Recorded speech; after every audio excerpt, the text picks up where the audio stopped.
Hello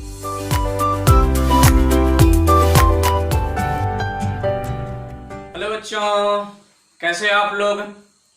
उम्मीद करते हैं सभी स्वस्थ होंगे, खुश होंगे और अपनी पढ़ाई कर रहे होंगे। तो आइए हम लोग आगे बढ़ते हैं।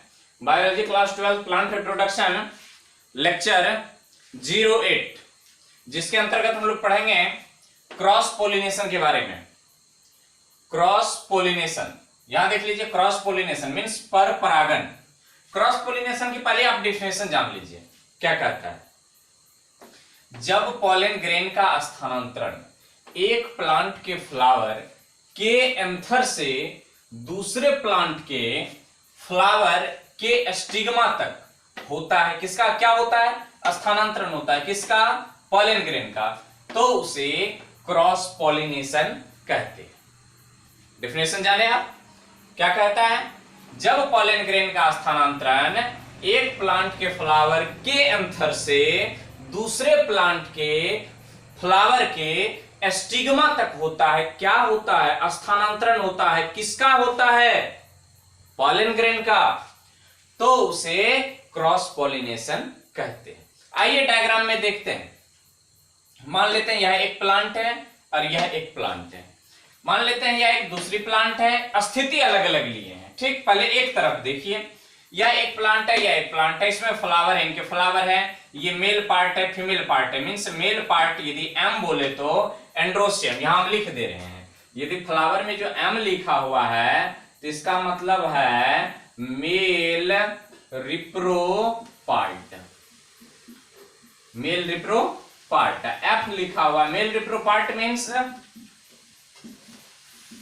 एस्टामेन, एस्टामेन बोले तो एंथर। एफ यहां पर लिख दे रहे हैं means female रिप्रो part, female reproductive part. यहां बोले तो कार्पेल, कार्पेल में भी क्या? ओवेरी, ओवेरी में भी क्या?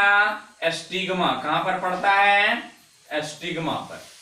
तो आप मीनिंग समझ रहे होंगे। तो एक फ्लावर है, फ्लावर का ये मेल पार्ट है और ये फीमेल पार्ट है। फिर दूसरी प्लांट है, फ्लावर है, उसका मेल पार्ट और फीमेल पार्ट है। ये मेल पार्ट से पॉलन ग्रेन उड़ करके गया और दूसरे पादप के, पादप यदि अलग हो गया, प्लांट यदि अलग हो गया तो फ्लावर भी अलग हो गया। तो दूसरे फ्लावर के फीमेल पार्ट पर यदि पड़ जाता है तो वो क्या हो जाता है? Cross pollination. यहां देखिए लिखा हुआ प्लांट डिफरेंट, अलग अलग प्लांट है। फ्लावर डिफरेंट, ये अलग फ्लावर है, ये अलग फ्लावर है। वैरायटी सेम, वैरायटी का मतलब होता है किस्म, वैरायटी का मतलब किस्म, वैरायटी मीन्स किस्म। यहां जान लीजिए कि मान लिया जाए कि आम के ढेर सारे किस्म है, ढेर सारे वैरायटी है। जैसे आप सुने होंगे एक मालदा है, एक बॉम्बे है, एक कलकतिया है, दूसरा कलपकिया है, परसों पकिया है, तरसों पकिया है, वगैरह वगैरह वगैरह वगैरह। तो ये सारे के सारे क्या है ना? आम की वैरायटी है। आम की क्या है? वैरायटी है। तो एक वैरायटी के आम, दूसरे वैरायटी के आम, तो ये वैरायटी यहां पर क्या होनी चाहिए? सेम। यदि प्लांट डिफरेंट है, फ्लावर डिफरेंट है, वैरायटी सेम है प्लांट के, तब इस स्थिति में इस प्रकार के क्रॉस पॉलिनेशन को जीनोगेमी कहते हैं। याद रखेंगे टर्म, क्या कहते हैं इसको? Xenogamy, xenogamy. आई बात समझ में? जीनोगेमी किसको कहेंगे? यह भी क्रॉस पॉलिनेशन, यह भी क्रॉस पॉलिनेशन। एक तरह से हम कह सकते हैं क्रॉस पॉलिनेशन के दो भेद होते हैं, एक जीनोगेमी, दूसरा हाइब्रिडाइजेशन। तो जीनोगेमी में क्या होता है? प्लांट तो डिफरेंट होगा, फ्लावर डिफरेंट होगा, तब वहीं जाकर के क्रॉस पॉलिनेशन होगा। लेकिन एक बात जो आ जाती है वैरायटी किस्म की, वो भी सेम हो जाए तो उसको क्या कहते हैं हम लोग? जीनोगेमी कहते हैं। यहां आ जाइए, अलग प्लांट, अलग प्लांट, अलग फ्लावर, अलग flower, plant different, flower different, variety भी डिफरेंट हो जाए, वैरायटी भी डिफरेंट हो जाए, तब इस स्थिति को हम लोग कहते हैं हाइब्रिडाइजेशन, संकरण। संकरण भी एक प्रकार के क्रॉस पॉलिनेशन है।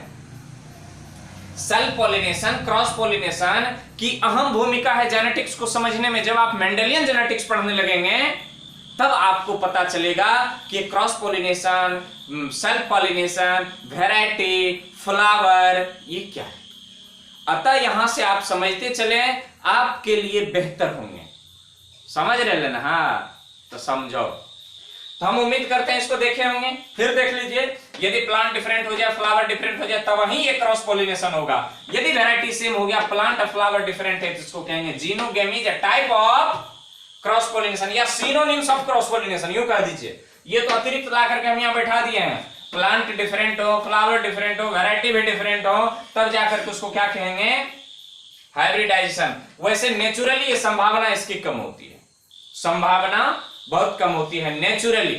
प्रकृति में ये संभावना बहुत कम होती है, ऐसा नहीं होता, एक्सेप्ट ही नहीं होता है। तो प्रकृति में बहुत कम होती है। यहां पर हम लिख रहे हैं प्रकृति में संभावना बहुत कम होता है। किसकी? हाइब्रिडाइजेशन की प्रकृति में संभावना बहुत कम होती है। तो उम्मीद करते हैं आपको क्रॉस पॉलिनेशन का डेफिनेशन, क्रॉस पॉलिनेशन को समझने की तरीका, यूं समझ लीजिए एक जीनोगेमी है जो क्रॉस पॉलिनेशन के सिनोनिम्स का दिए। यदि टाइप्स के बारे में कहते हैं तो जीनोनिम्स, जीनोगेमी और हाइब्रिडाइजेशन। ठीक, तो ये आप जाने क्रॉस पॉलिनेशन के डेफिनेशन। फटाक से छाप लीजिए, इसके बाद इसको हम मिटाएंगे और लिखेंगे क्रॉस पॉलिनेशन के एडेप्टेशन, अनुकूलन, किन किन परिस्थिति में क्रॉस पॉलिनेशन हो सकता है। तो फटाक से इन्हें छापे आप।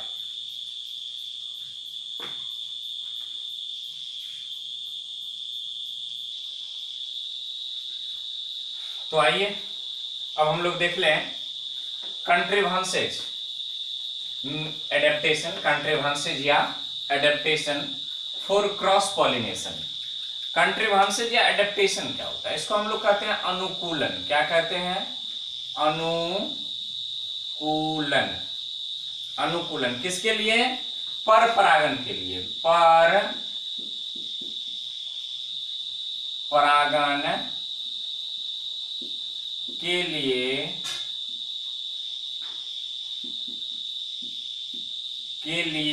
अनुकूलन, पर परागन के लिए अनुकूलन। देखते हैं अनुकूलन मीन्स क्या है, किन किन परिस्थिति में पर परागन होंगे, कौन कौन सी परिस्थिति, कौन कौन सी स्थिति पर परागन के लिए अनुकूलित है, उसके फेवर में है, उसके पक्ष में है, जो अनुकूल हो, सॉरी क्या कहते हैं, नहीं उनके लिए उपयुक्त हो। पर परागन के लिए कौन कौन सी स्थिति उपयुक्त है, उसी को क्या कहेंगे हम लोग?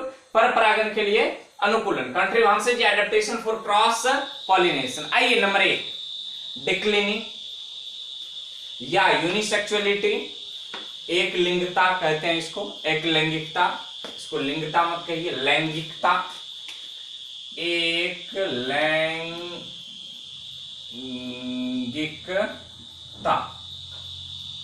एक लैंगिकता। इसी को तो हम लोग डायोसियस कहते हैं, इसी को क्या कहते हैं? डायोसियस कहते हैं। डायोसियस टर्म जाना पहचाना है। देखिए कहता क्या, जब प्लांट पर पहला नंबर है, पहला नंबर, पहली स्थिति, पहली अनुकूलन, पहली favourable condition for cross pollination, जब प्लांट पर मेल या फीमेल दोनों में से कोई एक फ्लावर उगते हैं, बियर्स करते हैं, तो उसे यूनिसेक्सुअलिटी या डायोसियस कहते हैं। ठीक, चाहे वो मेल हो या फीमेल हो, दोनों में से कोई एक हो, तो उस स्थिति को क्या कहेंगे? यूनिसेक्सुअलिटी या फिर डायोसियस या फिर डिक्लिनी। आई बात समझ में? क्या कहता है? एग्जाम्पल देख लीजिए कौन कौन है। पापा आया मीन्स पपीता, पापाया मीन्स पापा आया, नहीं पापाया। मलबेरी, हाँ लिप्स लूज, स्ट्रॉबेरी ना, मलबेरी, बेटल, ईटीसी इत्यादि, ये सब क्या होते हैं? यूनिसेक्सुअलिटी। देखिए इस स्थिति में केवल क्रॉस पॉलिनेशन ही होता है, कोई दूसरा स्थिति नहीं, चूंकि अपने फ्लावर में मेल और फीमेल तो है नहीं, या तो मेल है या फीमेल है, वो किसी दूसरे प्लांट से ही पॉलन ग्रेन उस पर स्थानांतरित होकर के आएंगे। इस हेतु इस प्रकार की स्थिति में केवल क्रॉस पॉलिनेशन ही संभव है। समझ रहे हो? आज दूसरा कहता है सेल्फ स्टेरिलिटी। सेल्फ स्टेरिलिटी क्या कहता है? स्वबंध्यता। बंजियापन तो आप जानते हैं, बंजियापन जानते हैं। बंजियापन किसको कहते हैं? गांव घर में भी कहते हैं। वैसे दाम्पत्य, वैसे स्त्री, वैसे महिला जो क्या कहते हैं, बच्चे उत्पन्न नहीं करते हैं, बच्चे को जन्म नहीं देते हैं, उसी को क्या कहा जाता है? बंजियापन। हाँ, सही मीनिंग समझते हैं आप, वही मतलब है। स्टेरिलिटी मीन्स वही मीनिंग है। हाँ, समझ रहे हो? क्या कहता है? जब सेम फ्लावर के एंथर का दो बार का हो गया। जब सेम फ्लावर के एंथर का पॉलन ग्रेन उसी फ्लावर के स्टिग्मा पर, यही फ्लावर है, इसी के एंथर है, इसी के स्टिग्मा, यही का पॉलन ग्रेन, उसी के स्टिग्मा पर जर्मिनेट का मतलब क्या? अंकुरित होना माने अंकुरित होकर के उससे पॉलन ट्यूब निकलना, मेल गेमिट बन करके फिर ओव्यूल तक जाना। अंकुरित होना मीन्स जर्मिनेट करना। अंकुरित नहीं होता है तो उसे सेल्फ स्टेरिलिटी कहते हैं। अपना ही फ्लावर है, इसी में स्टिग्मा है, इसी में एंथर है, इसी एंथर का पॉलन ग्रेन है, इसी के स्टिग्मा पर जैसे ही पड़ा वो पॉलन ग्रेन काम ही नहीं करा, इनएक्टिव हो गया, निष्क्रिय हो गया। यही पॉलन ग्रेन जब किसी दूसरे प्लांट के फ्लावर पर चल गया तो क्या हो गया? जर्मिनेट कर गया, एक्टिव हो गया, सक्रिय हो गया। तो जब अपने ही फ्लावर के एंथर के पॉलन ग्रेन अपने ही फ्लावर के स्टिग्मा पर जर्मिनेट ना हो तो उसे क्या कहेंगे? तो उसे सेल्फ स्टेरिलिटी, स्वबंध्यता कहते हैं। क्लियर?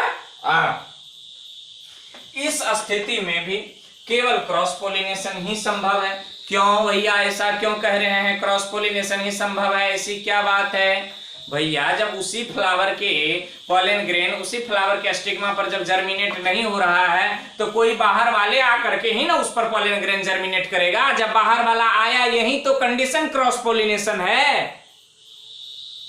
एग्जाम्पल देख लीजिए, कौन कौन है? पोटेटो, टोबैको खैनी, खुदा ही रगड़िए, खुदा ही खाइए। पोटेटो, टोबैको, टी, चाहे जो पीते जो।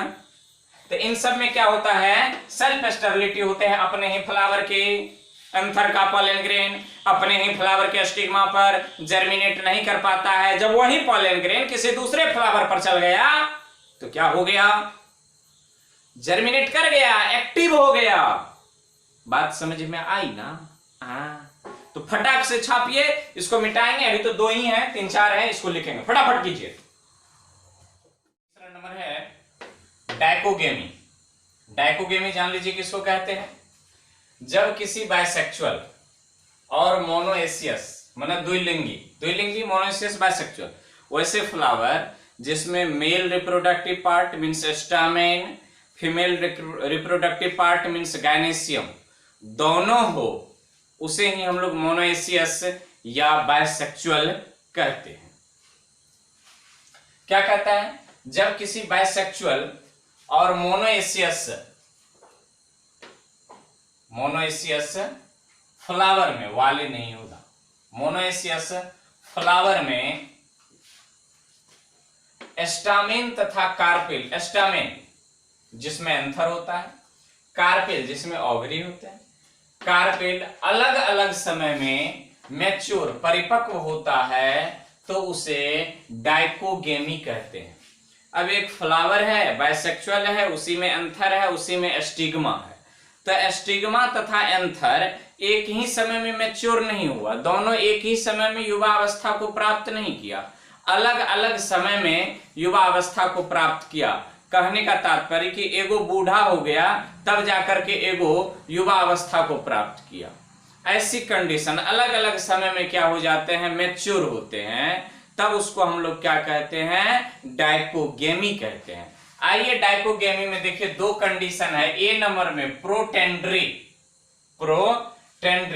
एंथर स्टिग्मा से पहले मैच्योर हो जाता है।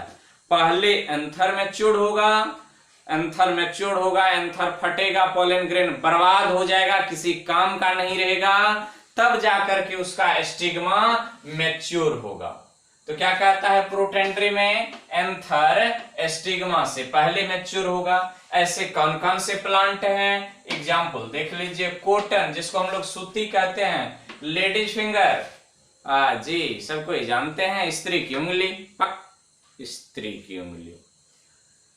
भिंडी, भजिया जो खाते हैं, जलगरुआ हो गया तो बिना ब्रेक का सुड़ाइल अंदर की ओर चले जाता है, चिबाना भी नहीं पड़ता है।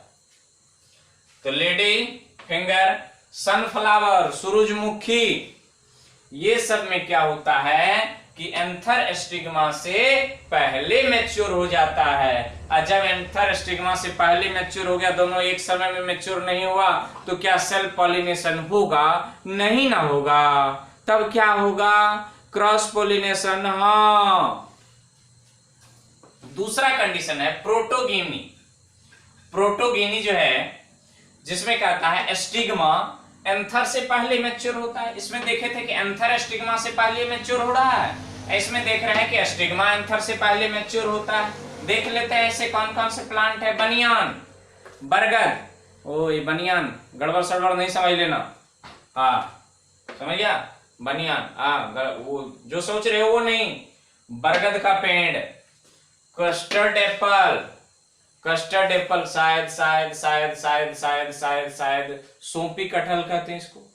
हाँ, पीपल, बौद्धि वृक्ष, पीपल का पौधा इत्यादि। इन सब में क्या होता है, स्टिग्मा पहले और एंथर बाद में मैच्योर होता है। आइए देखते हैं, इस स्थिति में यदि ये प्रोटेंड्री हो जाए या फिर प्रोटोगेनी हो जाए, तो इस स्थिति में क्रॉस पोलिनेशन होता है। ठीक, तो उम्मीद करते हैं 3वां नंबर समझ गए होंगे। आइए चौथे नंबर का आता है हर्कोगेमी। टर्म को याद रखेंगे, क्या होता है आगे देखिए।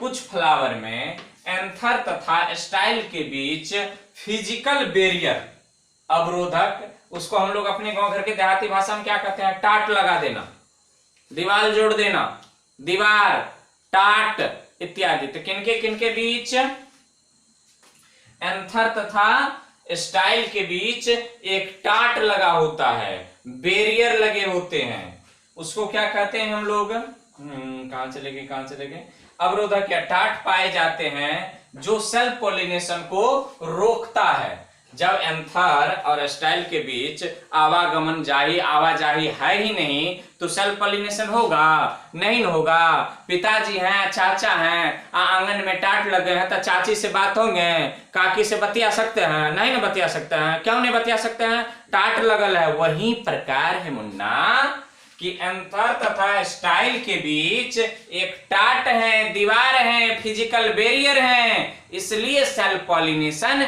नहीं होता है। जब सेल्फ पॉलिनेशन नहीं होगा तो क्या होगा, क्रॉस पॉलिनेशन होगा, क्रॉस पॉलिनेशन होगा। देख लीजिए, केलोट्रोपिस,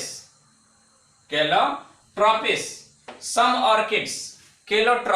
ऑर्किड्स, ये फ्लावर आपको हम बता सकते हैं। गांव घर में देखे होंगे कि एक धतूरा का पौधा होता है, धतूरा के फूल लेंगे और धतूरा के जैसे ही फूल लेंगे तो ऊपर देखेंगे स्टिग्मा, और उसके अंदर जो होता है वो कवर ढका हुआ रहता है, एकदम बेंड किया हुआ रहता है, उसी के अंदर पाए जाते हैं उनके क्या कहते हैं, एंथर। तो एंथर अंदर हो जाते हैं। हो सके तो हम वीडियो में इस क्लिप पर यहाँ पर क्या करेंगे, एक तस्वीर दे देंगे कि आखिर इसमें देखेंगे कि आप एक ऊपर फूल खिले हुए हैं और वहां पर बाउंड्री एकदम कवर किया हुआ है। ठीक, संभव होगा तब वही, ऐसे नहीं कि देवे करेंगे। तो एंथर तथा स्टाइल के बीच फिजिकल बैरियर पाए जाते हैं, अवरोधक या टाट पाए जाते हैं जो सेल्फ पॉलिनेशन को रोकता है। ऐसा किसमें होता है? तो ऑर्किड्स और क्या कहते हैं, कैलोट्रोपिस, और कुछ ऑर्किड्स में, सभी ऑर्किड्स में नहीं होते हैं। तो चलिए फटाक से छाप लीजिए। एक वो और रह गया है, चौथा लिखेंगे, पांचवा लिखेंगे, उसके बाद एडवांटेज एंड डिसएडवांटेज। फटाक से छाप लीजिए।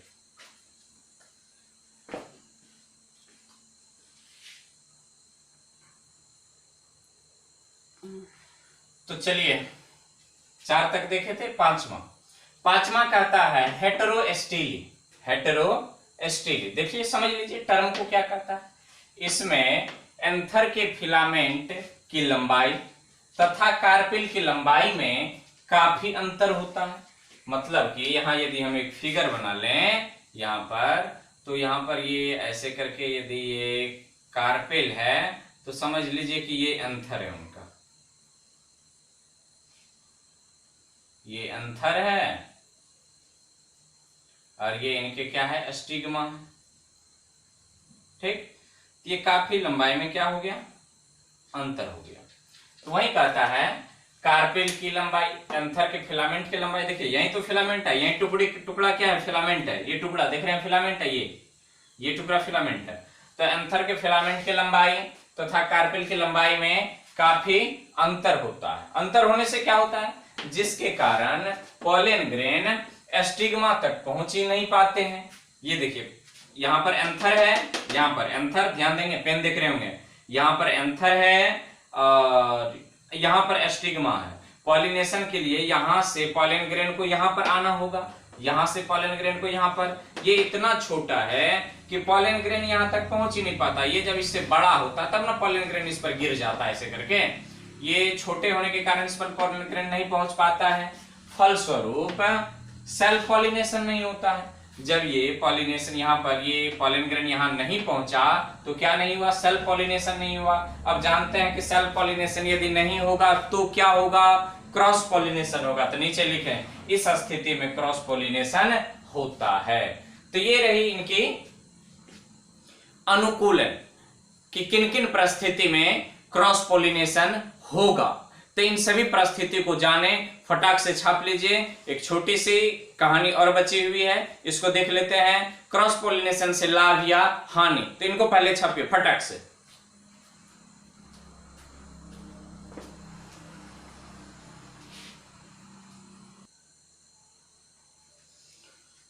तो चलिए हम लोग जानते हैं क्रॉस पॉलिनेशन से लाभ, इसी को एडवांटेज कहते हैं। फिर इस तरफ देख रहे हैं क्रॉस पॉलिनेशन से हानि। ये अंतर नहीं है, ये अलग अलग बोर्ड को पार्ट में बांट दिए हैं, देख रहे हैं। क्रॉस पॉलिनेशन से हानि, इसको डिसएडवांटेज कहते हैं। तो देखिए क्रॉस पॉलिनेशन से क्या लाभ है। इसमें जेनेटिक रिकॉम्बिनेशन, थोड़ा थाम करके रहिए। जब जेनेटिक इंजीनियरिंग में पहुंचेंगे हम लोग, या क्या कहते हैं कि मेंडेलियन जेनेटिक्स के अंतर्गत जब जाएंगे तो ये जेनेटिक रिकॉम्बिनेशन, वैसे मोटा मोटी जान लीजिए जैसे हमारी शरीर बनी है ना, तो हमारे अंदर क्या हुई है, जेनेटिक रिकॉम्बिनेशन हुई है। कैसे जेनेटिक रिकॉम्बिनेशन, तो जेनेटिक रिकॉम्बिनेशन हमारे अंदर नहीं, हमारी माता के अंदर और हमारे पिता के अंदर। जैसे हमारी माता के अंदर जेनेटिक रिकॉम्बिनेशन, तो माता के अंदर जो जीन बने हैं वो माता के माता और माता के पिता दोनों के जीन आपस में रिकॉम्बिनेट करके एक जीन बनाए हैं, माता रूपी जीन जो माँ के अंदर है। और पिता के तरफ से एक पिता के पिता मैंने दादाजी, एक पिता के माता मीन्स दादी जी, दोनों के जीन रिकॉम्बिनेंट करके एक पिता के अंदर जीन है वो पिता रूपी जीन, तो वो पिता रूपी रिकॉम्बिनेंट जीन और वो माता रूपी रिकॉम्बिनेंट जीन, दोनों जीन हमारे अंदर आए और हम बन गए एक मनुष्य।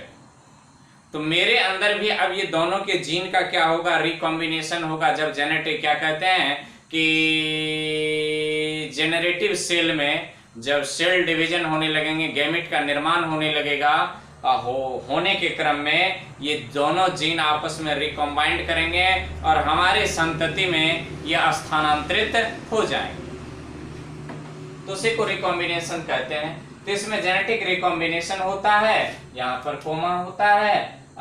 फलस्वरूप नए गुण वाले संतति उत्पन्न होते हैं। नए गुण वाले कैसे, क्या आपके गुण, क्या हमारे गुण हमारे माता पिता के गुणों से 100% मिलते हैं? नहीं, उनके तो कुछ लक्षण है ही, लेकिन हमारे अंदर अपने माता पिता से कुछ अलग हट करके लक्षण हो जाते हैं। इसी को कहते हैं हम लोग नए गुण वाले संतति उत्पन्न होते हैं। ये क्रॉस पॉलिनेशन की खासियत है।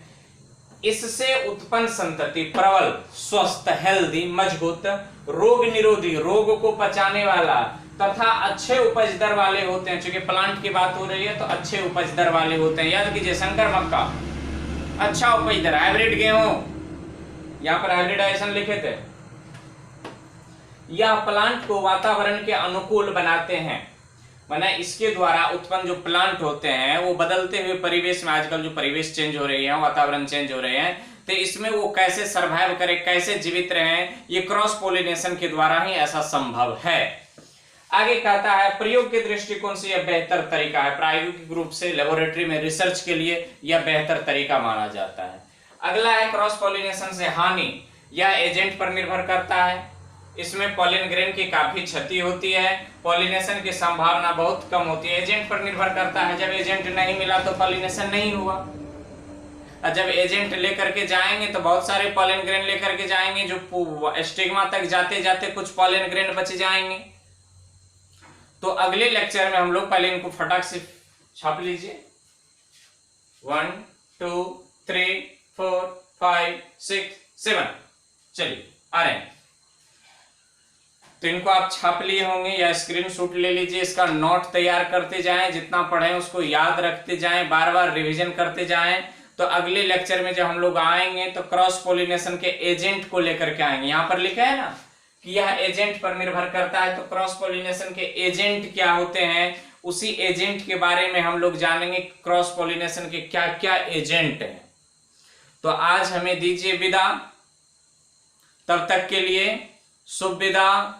खुश रहें, सुखी रहें, और ये कोरोना महामारी से अपने आप को बचाएं, अपने परिवारजन को बचाएं, अपने देश को बचाएं। धन्यवाद।